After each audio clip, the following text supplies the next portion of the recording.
कि हमारे राजा महाराजाओं के बाहर से आए हुए विदेशियों ने किस प्रकार छल कपट करके हमारे राजाओं से राज्य छीना और हमारे राजाओं को छल कपट करके युद्ध भूमि में पराजित किया, मारा।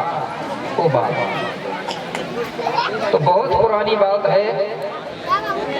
वो कैसे कि प्राचीन कालों की बात है। हाजी अंगा गढ़ था एक राजो और जहां की गाथा सुना रहा, आज सुनो सगा जनवाजो। अंगाकोट गणराज सुना है? नहीं सुना। अंगाकोट जो गणराज है वही अंगाकोट गणराज में सबर शाह नाम का एक राजा राज करता। राजा सबर शाह कौन था वो? राजा सबर शाह कोया वंश से भीलों के जाए और अंगाकोट गणराज्य के राजा का। ये भील वंशी था, भील राजा था। वहां इसका राज चलता था। तो राजा सबर शाह के राज में धन दौलत सब कुछ भरपूर था, कोई दुखी नहीं था। और राजा सबर शाह की एक ही लड़की थी जिसको शिवरी कहा गया। जो रामायण में शिवरी सुना है ना, वो यही राजा की बेटी थी। लेकिन वो ग्रंथ में अलग ढंग से बताया गया है और गोंडी में जो बताया गया है तो मैं बता रहा हूँ। शिवरी नाम की लड़की थी और जो राजा है अंगाकोट गणराज में, वहाँ की जो भाषा थी, क्योंकि क्षेत्र में थोड़ा सा भाषा चेंज होता है, तो उधर सल्ला गांगरा को सिंगा बोंगा नाम से जाना जाता है। सिंगा बोंगा बोलते, सिंगा बोंगा का पुजारी था। ये सिंगा बोंगा का पुजारी था। इनका स्थान कहा था साज के पेड़ में, इनका देव ठाना था, पेड़ कहा था।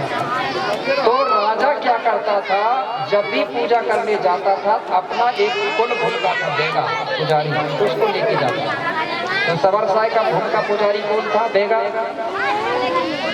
झुन्नी नाम का आदमी था। झुन्नी भूमिका के नाम से जाना जाता था। झुन्नी पुजारी, झुन्नी बेगा। तो वो झुन्नी भूमिका की भी एक लड़की थी जिसका उसका नाम था पारो बेटी। झुन्नी भूमिका की लड़की का नाम था पारो और राजा सबर शाह की बिटिया का नाम था शिवरी। तो झुन्नी भूमिका भी वही रहता था और पारो बिटिया भी वही रहती थी राजा के यहाँ। अब धीरे धीरे समय बीतते जा रहा था। कुछ दिनों के बाद में अंगाकोट गणराज में कुछ बाहरी लोगों का आगमन हुआ। बाहर से कुछ लोग आए अंगाकोट गणराज में। तो उन्होंने देखा राजा सबर शाह के राज्य की सुंदर व्यवस्था को, धन दौलत भरपूर था, तो विदेशियों का मन ललचा गया। इन लोगों ने कई बार राजा से लड़ाई झगड़ा किया, लेकिन राजा सबर शाह सिंगा बोंगा बड़ादेव खापेन की कृपा से बलशाली शक्तिशाली था। युद्ध भूमि में कभी पराजित नहीं हुआ। और आज भी ये प्रमाण है, हमारे राजा महाराजा कभी पराजित नहीं होते। जो राजा आज भी अपने इष्ट शक्तियों को मान रहा है, कोई सी भी लड़ाई हो मेरे भाई, कभी पराजित नहीं होते। हमारे सिवनी जिला में राजघराना का ही परिवार था, उइके परिवार, नाम भी सुने होंगे, जिनको कहते थे रणधीर सिंह उइके। कभी प्रचार प्रसार भी नहीं करता था वो, लेकिन पता नहीं कौन सा आशीर्वाद होता था जो चंडीदाई होती उसकी कुल देवी। बताते हैं वो चंडीदाई जब चुनाव का समय आता था तो वो राजा जो उइके जी थे वो अपनी भूमिका को लेकर चंडी की पूजा करने जाता था। जब चंडी की पूजा करते थे वो चंडीदाई छोटी थी, अगर पूजा करने के बाद वो चंडीदाई अगर बड़ी हो जाती थी, निशान था वहां मात्र, कुछ नहीं, मूर्ति नहीं। वो चंडीदाई अगर बड़ी हो गई तो राजा समझ जाता था उइके जी या मुझे कोई चुनाव में हरा नहीं सकता, ये आशीर्वाद मिल गया समझ जाता। तो वास्तव में वो जीतता था, हार के नहीं गया, जीत के ही गया। आज नहीं है, हम छोटे थे उस समय। तो ये शक्ति है राजा महाराजाओं के पास, उनकी जो कुल देवी कुलदाई होती है वो उनको आशीर्वाद आज भी देती है। तो राजा सबर शाह भी सिंगा बोंगा का पुजारी था। तो इनका जो देवता का स्थान था जंगल में था, साज के पेड़ में था, सिंगा बोंगा का। जब विदेशी लोग लड़ाई करते थे तो हर बार हार जाते थे। विदेशियों ने सोचा कि राजा को ऐसे ही नहीं हराया जा सकता। अगर राजा को हराना है तो सबसे पहले पता करना पड़ेगा कि राजा किसका पुजारी है, किसकी शक्ति है इसके पास, किसका आशीर्वाद है। तो बोले कैसे पता करेंगे? विदेशियों ने एक दिन बैठ करके विचार मंथन किया। और आज हमारे कोई भी हो, गोंड लोग बड़े दयालु होते हैं, चाहे कितना ही दुश्मन हो, अगर यहाँ के कहीं पैरों में गिर गया ना तो समझ जाओ वो तो उसी का होता है ना। बहुत दयालु होते हैं लोग, कितना ही गलती कर लो, इनके पैरों में जाके गिर जाओ तो दया आ नहीं हम, क्योंकि इनके बाबा भी तो वैसे ही थे। बाबा शंभू थे ना, भोले वाले शंभू बाबा भी वैसे ही थे, तो उनकी प्रजा भी वैसा ही है, भोली भाली। इसलिए तो बाहरी लोगों ने हमारे बाबा को कह दिए भोलेनाथ, भोले भाले लोगों के स्वामी मतलब नाम। वो गया वहां और राजा के पास और कहा कि महाराज मैं बहुत गरीब परिवार का आदमी हूँ और मेरे माता पिता खत्म हो गए और मैं गोंड हूँ। और क्या बताया उसने? मैं गोया वंश का लाल हूँ और आया तुम्हारे पास और गोंडी धर्म की देव दीक्षा और कर दो पूर्ण मुरियास। आपके पास में आया हूँ। बोले महाराज मैं गोंडी धर्म की शिक्षा दीक्षा, गोंडी ज्ञान प्राप्त करना चाहता हूँ। मुझे गोंडी विद्या सीखने का बड़ा शौक है, मैं मरा भी हूँ, सात देवधारी हूँ, अतः आप कृपा करके मेरी पढ़ने की व्यवस्था करवा दो। तो राजा कहने लगा बेटा चिंता मत कर, मैं तेरी पढ़ाई की पूरी व्यवस्था करवा दूंगा। संपन्न था भाई, तो करवा सकता नहीं, एक नहीं दो का, तो कोई बात नहीं। बोले तुझे मैं करवा दूंगा पूरी व्यवस्था। तुरंत अपने झुंडी पुजारी को बुलाया और बोले बेटा एक काम करना, ओ पुजारी जी, भूमिका जी एक काम करना, ये जो बच्चा है गरीब परिवार का है और इसके माता पिता नहीं है, इसलिए बोले आप इस बच्चे को प्रतिदिन गोंडी धर्म की दीक्षा देना, गोंडी देवी देवताओं के बारे में बताना। तो अब झुन्नी पुजारी झुन्नी भूमिका बोले ठीक है महाराज आपकी आज्ञा का पालन होगा। अब भाई राजा की बात को तो टाल नहीं सकता ना पुजारी, बोले ठीक है। अब झुन्नी भूमिका प्रतिदिन उस बच्चे को गोंडी धर्म, गोंडी संस्कृति, गोंडी रीति रिवाज, गोंडी देवी देवता की पूजा पाठ सब बताने लगे। पूरा सीख लिया उसने और पूरे देवी देवता का स्थान भी बताने लगा। बता दिया एक दिन पुजारी ने कि बेटा बोले जो राजा साहब के जो देवता हैं वो जंगल में है सिंगा बोंगा, उनकी पूजा करता है राजा और उन्हीं देवताओं की ताकत से, उन्हीं की कृपा से उसके पास धन दौलत भरपूर है। और कोई विदेशी अगर राजा को मारना चाहते हैं तो कभी वो मार नहीं पाएंगे, क्योंकि वो पुजारी ने पूरा भेद बता दिया कि राजा सिंगा बोंगा की पूजा करता है, उन्हीं की कृपा से, उन्हीं की शक्ति से उसको कोई विदेशी या कोई दुश्मन मार नहीं सकता। ये पूरा बता दिया।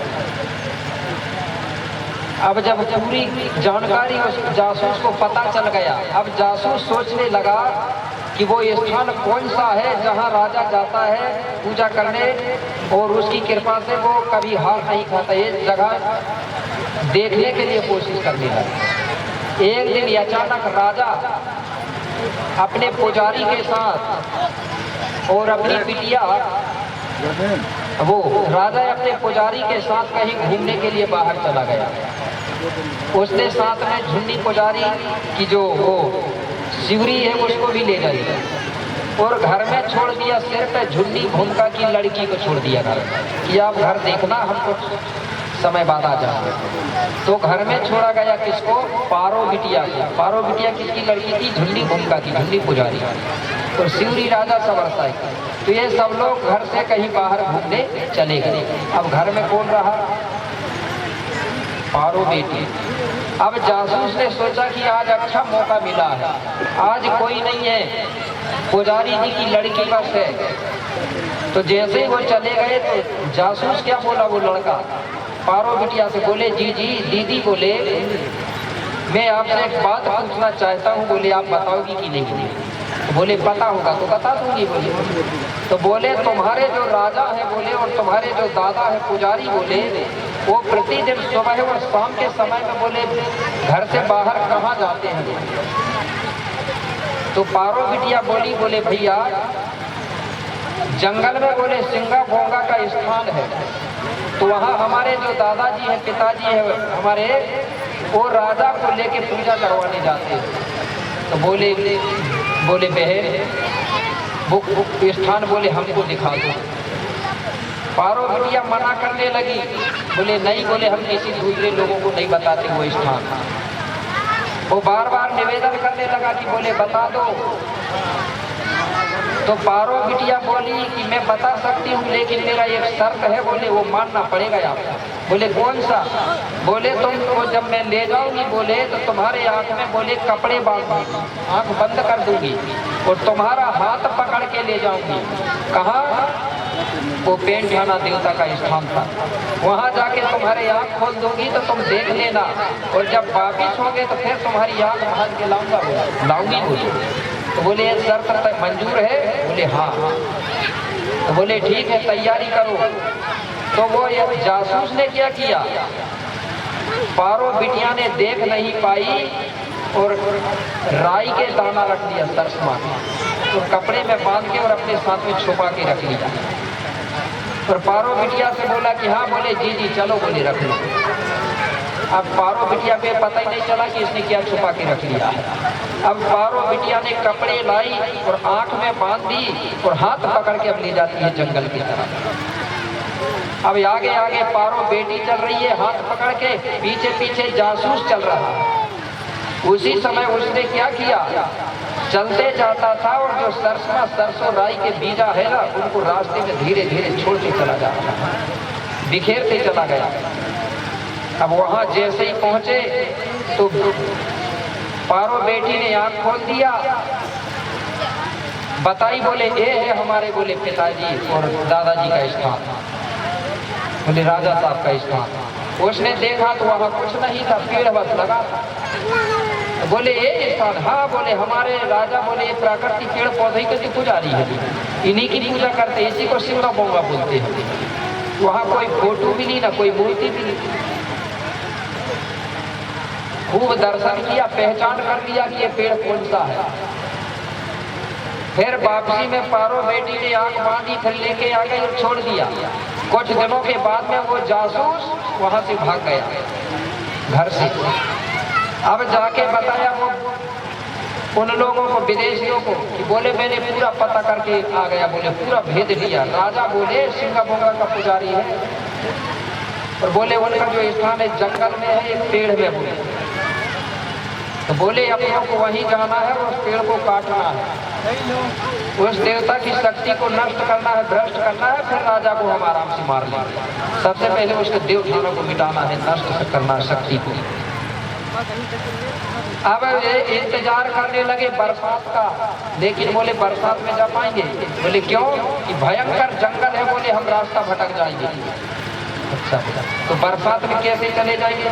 बोले मैंने क्या किया हूँ, जो पुजारी की बेटी है बोले उसके साथ में गया था, मेरे आंख बांध दिया था, तो मैंने रास्ते में राई के दाना बिखराते चला गया सरसों के।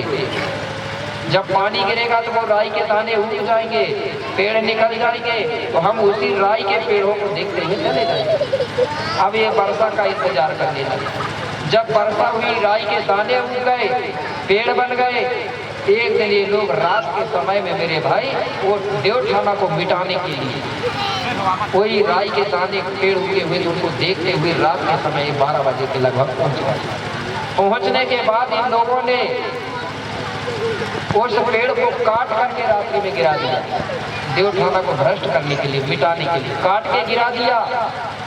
जैसे ही पेड़ गिरा तो राजा तक बड़े जोर से आवाज आई, बताते पेड़ के गिरने से आवाज आई।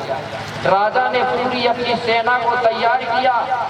बोले मुझे कुछ शंका हो रहा, बोले चलो अपने देवठाना में कुछ ना कुछ हो गया। बोले पूरी सेना उसके जो भी थे सब अपने अपने तलवार अस्त्र शस्त्र लेके दौड़े राजा के साथ। वहाँ ये लोग मिल गए, इनको पकड़ लिए, मारा पीटी किए, सब छूट के इधर उधर भाग गए। राजा वापिस आया, बोलते रात्रि के समय घर आने के बाद सब लोग सो गए। सोने के बाद वो विदेशियों ने सोचा कि अब राजा जाके सो गया होगा, चलो बोले अब धोखा देते, अब कोई नहीं बचाएगा बोले। उनका देवता तो अब बोले भ्रष्ट हो गए, क्योंकि बताया जाता है वो पेड़ से जब राजा के यहाँ कोई दुश्मन आक्रमण करते थे गांव में, वो पेड़ से आवाज आती थी, बोलते हैं कि बुरा विरोधी लोग आ रहे हैं महाराज, सचेत हो जाओ करके आवाज निकलता था, ऐसा बताया जाता था। इसलिए राजा को कोई नहीं मार पाता था, राजा को सचेत कर देता था वो पेड़। इसलिए उन्होंने सोचा कि इसको हम काट देंगे, मिटा देंगे तो राजा को कोई चिल्लाएगा ना, जगाएगा। तो मेरे भाई काट दिए उन्होंने। राजा जब आके सोया अपनी सेना सहित, तो विदेशियों ने सोचा कि अब राजा सोएगा या होगा, अब कोई नहीं चिल्लाएगा।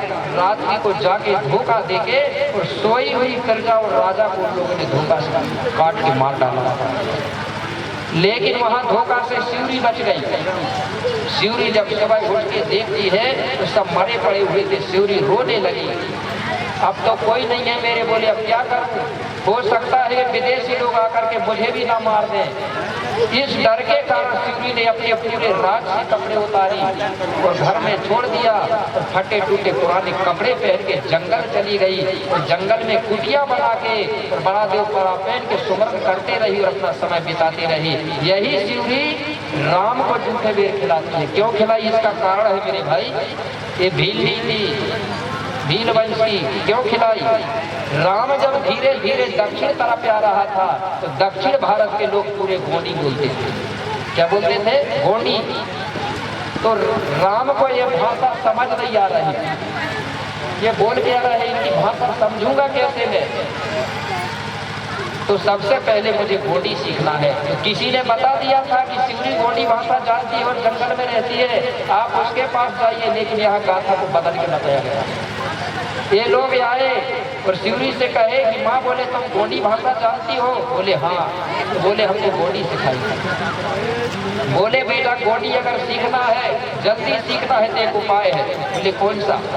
बोले आपको हर चीज मेरी जूठी खाना पड़ेगा, जल्दी याद हो। आज जूठी खाने से तो चीज जल्दी याद होती है, लेकिन वहाँ बदल दिया गया मेरे भाई। ठीक है, वही इन्होंने गोंडी भाषा सीखे। इसके बाद में दक्षिण गोंडवाना की धरती में लोग आते थे। ठीक है, तो मेरा मौका बताने का मतलब था कि हमारे राजाओं को सामने से कोई नहीं मार सकता। जितने भी राजाओं को मारा गया है, छल कपट कूटनीति या धोखा देके मारा गया है, या हमारे ही लोगों को वो लोग कुछ लालच देके और हमारे राजाओं की भेद पूछ लेते हैं तब मार पाते हैं। और हमारे लोग हमारे राजाओं की भेद बता देते हैं, बताते हैं कि नहीं। तो इस प्रकार से हमारे राजा सवर्ष आए थे तो चले गए, और अभी जो हमारे राजा साहब बहुत बचे हैं, ठीक है, इनको सबको बचाने की काम करेंगे। ठीक है, बहुत बहुत धन्यवाद। तो समय हो गया है, इसलिए